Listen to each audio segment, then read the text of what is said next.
সূত্র সত্য অমের কথা হয়েছে। এই যে ঘটনাকারগণ তাদের সত্য রসের খেলা জয় রাধে।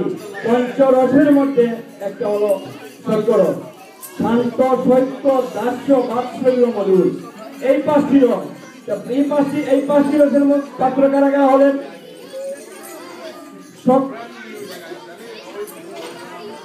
শান্ত রসের পাত্র ঋষি সনকাদিগণ,